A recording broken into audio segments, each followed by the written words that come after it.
it smells like the pine forest in here. And you can see I'm getting a little, I got to take my time with this.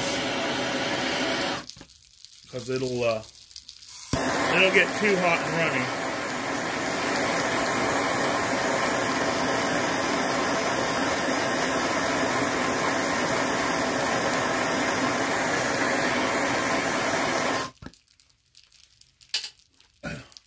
I'm going to stir it with my other end of my drill. Get it all melty. You can see the wax melts a lot faster. The beeswax. Right there I got 100% beeswax. And we'll let that heat soak in a little. Do this a little bit at a time. So everything balances out.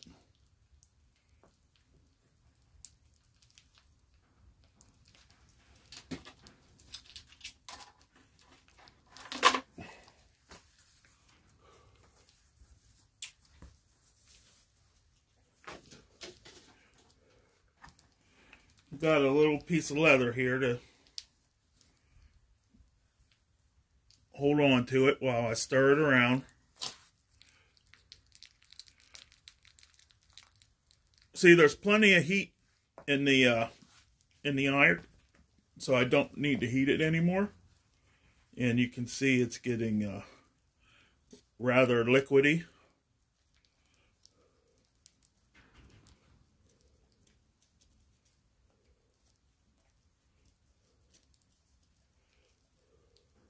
This is really good glue. I put them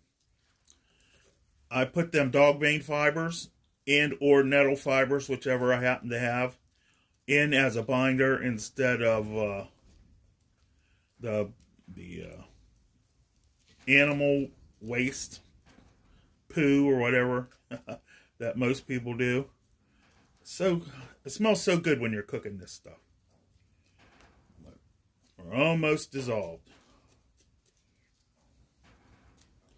Now, one thing I got to do is I got to make me a mortar and pestle.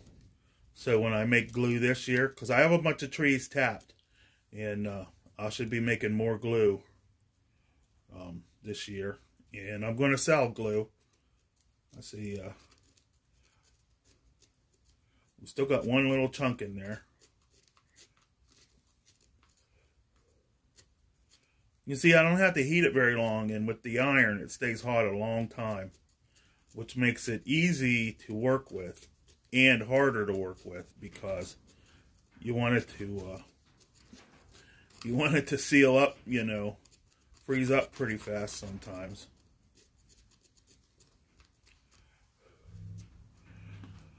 Okay, now it's nice and runny. What I want to do is take my point out. Dip this full. Shake off the excess.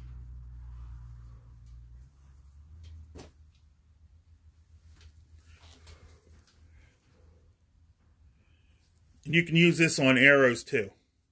If you don't have sinew, you just do this. Right on your arrow. Wrap it there.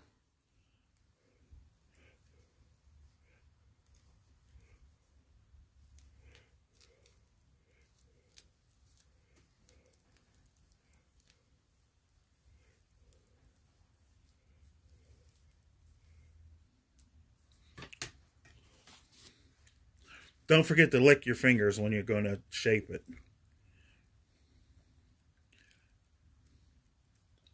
It binds in. Okay. And the next thing we're going to do is try and get some of this glue on the side that doesn't have binder in it.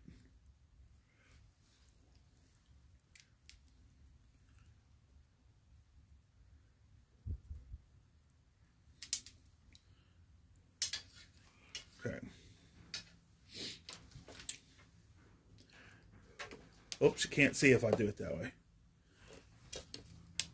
Now what I'm going to do is I'm going to take my drill bit and I'm going to put it in the tar until it warms up to the temperature of the pine pitch. And this is what you should do when you're mounting your points too, so that it'll stick better. When everything's warmed, then I'm going to push it in and keep rolling it around. Make sure I get it straight.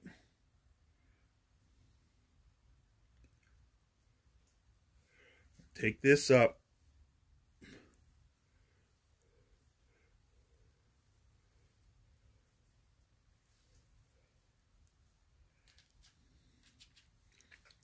Wet my fingers.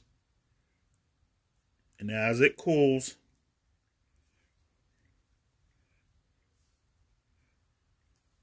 make sure it's in there. Oh, you couldn't see. Make sure it's in there good and straight. Wet my fingers and shape it.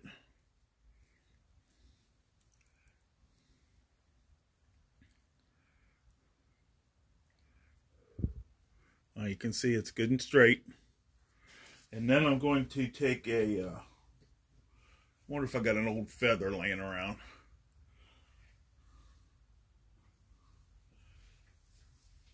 I should have been ready for this. I'll just take a flint flake, dip up a little glue.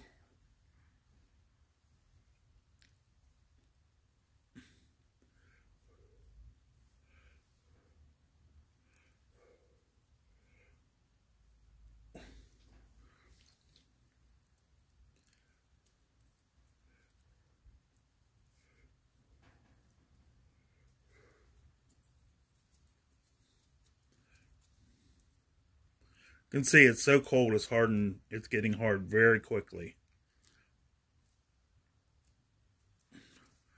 There we go. That is our drill.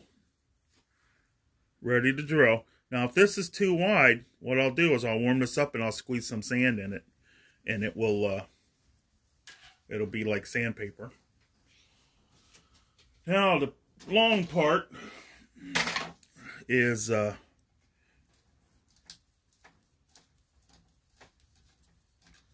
twisting the drill.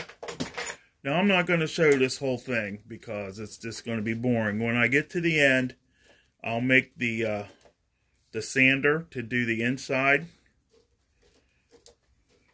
You're going to see, this is going to take me a while until I can get in, because I have to, even though there's only 2 nodes, I have to bore all the way down because I want to get the pith out. Come on, focus. I want to get the pith out and just get good solid wood that I can smooth with the burnishing tool.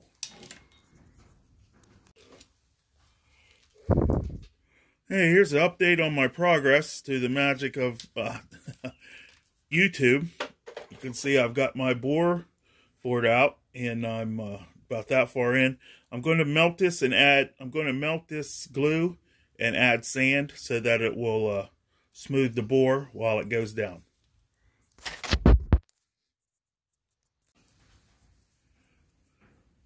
Well, guys, my drill bit got halfway down into the shaft, and I stopped drilling to take a break, and the glue stuck to the side and broke off my bit. So we're going to do the split method, the Amazon, how the Amazons do it, and I'm going to go straight to a full size blowgun.